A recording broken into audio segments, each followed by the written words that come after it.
2019 সালে কলকাতা মিন্টের রেনড্রপের একটি কয়েন এটা। আর এই কয়েনটি দেখুন, এটা 2019 সালের লোটাস এবং ইয়ের রয়েছে সেই একটি কয়েন। আসল ভিডিওটাই এই কয়েনটা নিয়ে। এই কয়েনটাই হলো দুর্লভ কয়েন বর্তমানে, তার কারণ আমি দেখাচ্ছি।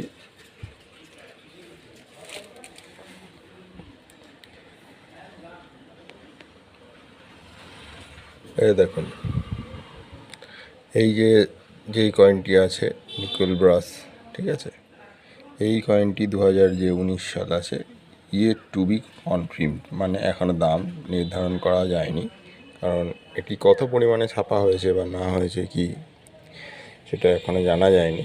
এটা কিন্তু বর্তমানে খুব এক্সট্রিমলি রেয়ার কয়েন, কিন্তু অনেকে যেটা ভাবছে যে 2019-এর এই কয়েনটা রেয়ার, কিন্তু নয়। এই যে দেখুন, 2019-এর এইগুলো কমন কয়েনের ক্যাটাগরির মধ্যে পড়ে, 10 টাকা এবং 30 টাকা কয়েনের মধ্যে। কিন্তু 2019-এর এই কয়েনটা ভালো করে দেখে রাখুন। এই কয়েনটা 2019-এর কলকাতা মিন্টের, এখনও দাম নির্ধারণ হয়নি। এই যে দেখুন, কন্ডিশন আমার কাছে খুবই সুন্দর রয়েছে, দেখুন, ঠিক আছে,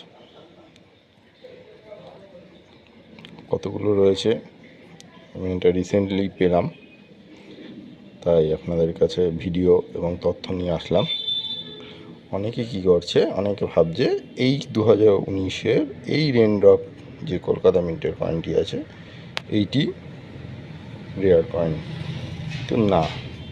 কিন্তু এইটা যে রয়েছে, এটা কালেকশনের পেছনেও একটি কারণ আছে, আমি দেখিয়ে দিচ্ছি। এই দেখুন, এটার যে রিংটা আছে এটা কিন্তু একটু বড় রিং, মানে শিফটিং এরর হয়েছে।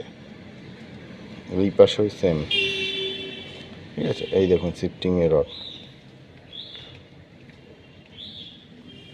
আর এটা কিন্তু 2020 সালের একটি কয়েন, এটা ক্লক এরর আছে কলকাতা মিন্টের।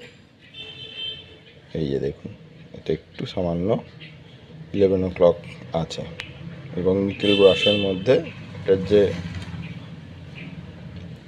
পার্সেন্টেজটা আছে সেই পার্সেন্টেজটা কিন্তু অন্যরকম। এটাকে অ্যালয় এররও বলা হয়, কারণ নিকেল ব্রাশের মধ্যে কিছু ব্রাশের পার্সেন্টেজ বেশি আছে। এই জন্য দেখুন গোল্ডেন কালার একটা টুপ নিয়েছে, কিন্তু এটার মধ্যে কিন্তু না, সেটার সব কিছু নেই।